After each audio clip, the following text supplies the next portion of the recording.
الطاجن المنقذ احنا مسميينه المنقذ عشان بينفعنا في اي وقت اي ضيف يجي عندنا، بيخلص في 10 دقايق وبيبهر اي حد، واسهل منه صدقوني مش هتلاقوا، ولا هتلاقوا في طعمته، وبيطلع دايب وينفع المغتربين وينفع للدايت كمان. طاجن البصل. احلى طاجن هتاكلوه من ايدينا. يلا نوريكم الطريقه بسرعه.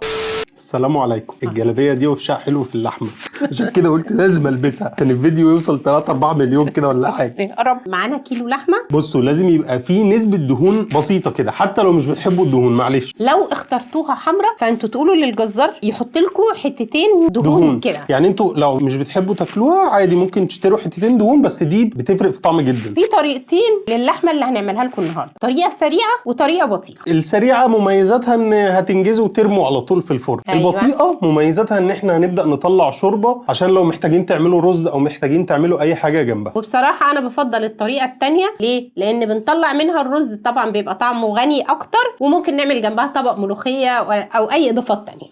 تاني ضرب تاني من غير ضرب. ضرب هبوس ايدك. يلا نوريكم الطريقه. يلا نسلقها على طول، نرميها في الحله. لو الدنيا بسيطه كده. يلا نوريكم الطريقه. هم شطار بيعرفوا يسلقوها. في حله ميه مغليه هننزل ببصله، شويه فلفل اسود، شويه بهارات لحمه، وورقتين لوري، معلقه ملح وسط. هننزل باللحمه عقبال ما اللحمه تستوي. احكي لي انا قمت انا قاعد في ايه؟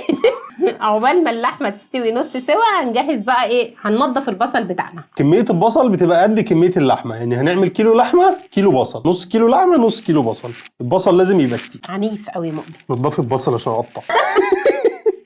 هو احسن عقاب ليك ان انا انضف البصل النهارده. انا الصراحه انا عينيا بجد محتاجه بصل. محتاجه بصل. انا تعبت من البصل. هو ما ينفعش نطبخ بجوافه مثلا، نطبخ بمانجا، نطبخ بقى حاجه غير بصل.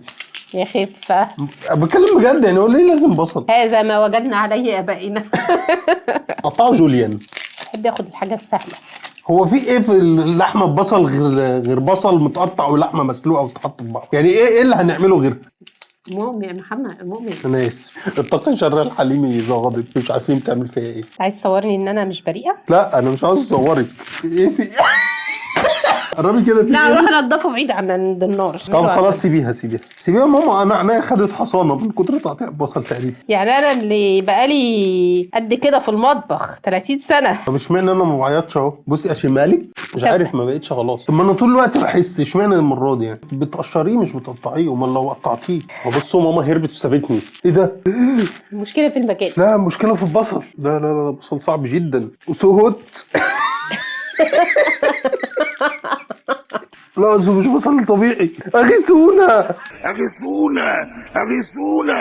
خلصنا معجنه البصل تقشير بس، كل العياط ده كان تقشير. وبعد ما سلقنا اللحمه نص سوا هنبدا بقى نعمل المرحله الثانيه. نجيب البصل اللي قشرناه ونقطعه جوليان زي ما انتوا عايزين، حجم كبير صغير كله ان شاء الله يستوي ويبقى تمام. يعني عادي قطعوه تخين. كله هيستوي في قلب بعض. حاولوا تجيبوا بصل قديم. بس البصل الجديد فيه عصاره جامده، تاني حاجه بيستوي ويدوب بسرعه. البصل الجديد في الطواجن صراحه بيبقى اجمل 100 مره من البصل القديم، لسبب ان هو بينزل سوائل كتير قوي فبيخليها دايبه دوب. هتشوفوا حلوه دايبه دوب دي.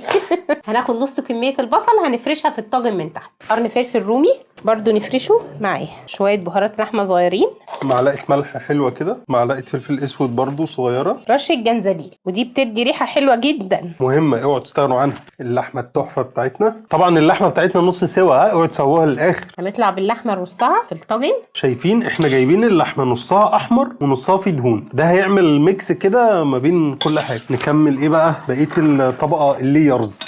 هنحط بقى ايه في النص كده؟ هنحط قرن فلفل سبايسي، نحطه في النص كده. ناخد واحد رومي كده تاني برضو. بقيه البصل بقى نص كميه البصل التانيه نحطها فوق بقى على الوش كده. تقلقوش ان هو يبقى اعلى من الطاجن او الصينيه بتاعتكم، يعني عادي. بالمناسبه ينفع نعمله في صينيه المونيا عادي جدا. رشه ملح، هي نفس التوابل اللي حطيناها تحت هنحطها فوق برضو. فلفل اسود، فلفل اسود كتره بقى فوق، معلقه كبيره كده او معلقه ونص. شويه جنزبيل مطحون، سنه بهارات لحمه اللحمه. طبعا ما تستغربوش ان احنا ما قلبناش التوابل دي في بعض، هتدوب مع ميه البصل وتتقلب مع بعض، وكله هينزل تحت. وكده كده في النص بنقلب كله تقليبه، كله بيميكس مع بعض. هنجيب الفويل بتاعنا ونقفل كويس جدا جدا جدا على الفرن على طول، على فرن من تحت حوالي نص ساعه كده، وبعد كده نعريه وشه. ماما قصدها من تحت دي اللي هو مباشر فوق النار على طول.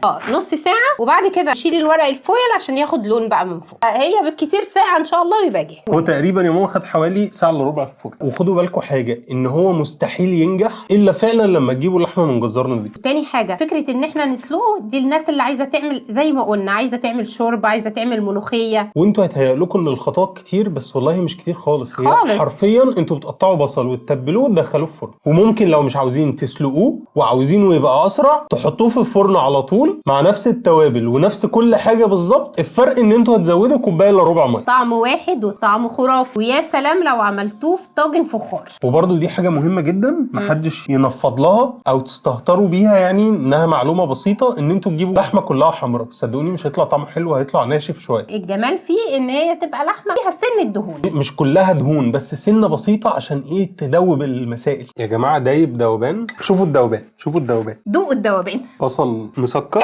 ومكرمل، في عرس عدت. على فكره كانت شقه بتولع. الحمد لله الحمد لله. يعني انا يا دوب نزلت اجيب حاجه نشربها، قلت عشان عاملين بقى طاجن لحمه نعمل حاجه نشربها، اجيب حاجه نشربها. نزلت طلعت لقيت اختي واقفه في ركن كده وماما واقفه بتترعش والبيت بيولع. الحمد لله ربنا لطف. ادعوا لنا عشان احنا في حاجات غريبه بتحصل. المهم انكم لازم تجربوه، ان شاء الله هيعجبكم قوي قوي. ولا فتفوت الدهون ولا سمنه ولا زيت ولا زبده ولا اي حاجه، مفيش حد هيختلف عليه. صحي دايت طعمه جامد. ما تنسوش بقى تسيبوا عشان تفتكروا تعملوا. دمتم سالمين والى اللقاء.